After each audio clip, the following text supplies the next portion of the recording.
Bonjour à tous, merci d'être avec nous sur Télé Nantes. Voici les infos en Loire-Atlantique de ce mercredi matin. Après la pause estivale, la colère sociale va à nouveau se faire entendre dans les rues de Nantes. Ce mercredi, plusieurs rassemblements sont programmés, des manifestations pour dire non au projet d'aéroport à Notre-Dame-des-Landes, mais également et surtout demander l'abrogation de la loi travail adoptée en juillet dernier. Les précisions de Julien Herpa. Ce mercredi, la mobilisation à Nantes débutera dès 16h30. À l'appel notamment du syndicat CGT-AGO, un rassemblement est prévu face à la Maison des Hommes et des Techniques. Objectif, dire non au projet d'aéroport de Notre-Dame-des-Landes, dont les travaux pourraient être lancés dès cet automne. Une heure plus tard, c'est la loi travail qui sera au cœur du meeting commun interprofessionnel organisé sur ce même site des chantiers. À l'appel de la CGT, de Force ouvrière, mais aussi de l'UNEF, de Solidaire et de la FSU, les salariés sont invités à se rassembler. En tête d'affiche, les deux très médiatiques patrons des centrales syndicales, Philippe Martinez et Jean-Claude Maillet. Pour tous, un mot d'ordre, l'abrogation de la loi travail. Pour l'heure, pas de perturbations à prévoir dans les transports en commun, même si le trafic sur l'île de Nantes pourrait être impacté. A noter que les groupes Nantes Révoltés et Nantes Nuit Debout n'appellent pas à se joindre au mouvement. En revanche, une nouvelle mobilisation est prévue le 15 septembre à Nantes. À Orvault, les parents d'élèves de l'école du Vieux-Chêne ont obtenu gain de cause après plusieurs jours de mobilisation. L'inspection académique annonce qu'elle va à nouveau étudier le dossier. Une classe supplémentaire devrait donc être ouverte pour accueillir les élèves dans de meilleures conditions. Depuis la rentrée, les classes du Vieux-Chêne comptent chacune en moyenne 28 élèves. À Saint-Nazaire, alors que l'actionnaire majoritaire d'STX, le coréen STX Offshore, est en grande difficulté financière, le journal Ouest France croit savoir que 2 candidats au rachat des chantiers se seraient fait connaître. On ne connaît pas leurs identités. L'État a une minorité de blocage dans cette affaire et surveille de près les tractations.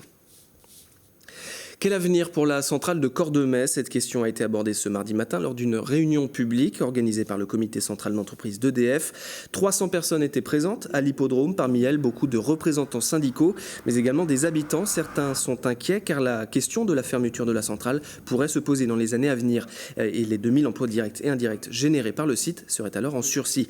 Je vous propose d'écouter Gwenaëlle Plagne de la CGT au micro d'Adrien Godet. Le gouvernement s'est engagé à sortir du charbon en France au plus tard en 2023. À moins d'une conversion des sites à la biomasse qui reste à l'heure actuelle complètement à construire et qui sera peu probablement une solution définitive. Il faudra bien évidemment passer par des investissements et des recherches dans le développement et la mise en place de la technique valable pour sortir le plus proprement possible un mégawatt de charbon économiquement viable. Tournoi sportif qui monte à Nantes, l'Open international de squash est organisé en ce moment et les choses sérieuses vont pouvoir commencer pour cette Open. Le tournoi final commence ce mercredi avec la compétition masculine.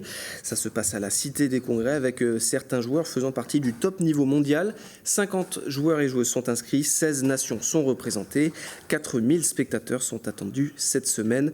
L'Open international de Nantes est le premier tournoi français de squash et il fait partie des 30 meilleurs tournois du monde. Et puis ce mercredi, attention aux fortes chaleurs qui reviennent en Loire-Atlantique, un épisode caniculaire qui est régulièrement à l'origine de feux de végétation. Un appel à la vigilance est d'ailleurs lancé pour le 44. Ce mardi après-midi, un premier feu s'est déclaré à Saint-Père-en-Retz sur le lieu-dit La Tansoret. Il a mobilisé une dizaine de soldats du feu et une vingtaine de sapeurs-pompiers ont également été dépêchés sur la commune de Pau au lieu-dit Les Brûlots. 7 hectares de végétation ont brûlé. Et puis, si vous faites partie des 48 000 usagers quotidiens du TER, sachez que sur Twitter, un compte spécial vient d'être créé par la SNCF. Vous allez voir son identité. Il s'affiche à l'écran, c'est @TER Pays de la Loire. Il est lancé spécialement par la SNCF pour vous informer de l'état du trafic sur les lignes de TER. Il vous informe également des futurs chantiers sur les lignes et il offre également des offres promotionnelles. Voilà pour l'info en Loire-Atlantique. Prochain rendez-vous avec l'actu, ce sera à midi avec l'info midi. Merci d'être avec nous sur Télé Nantes.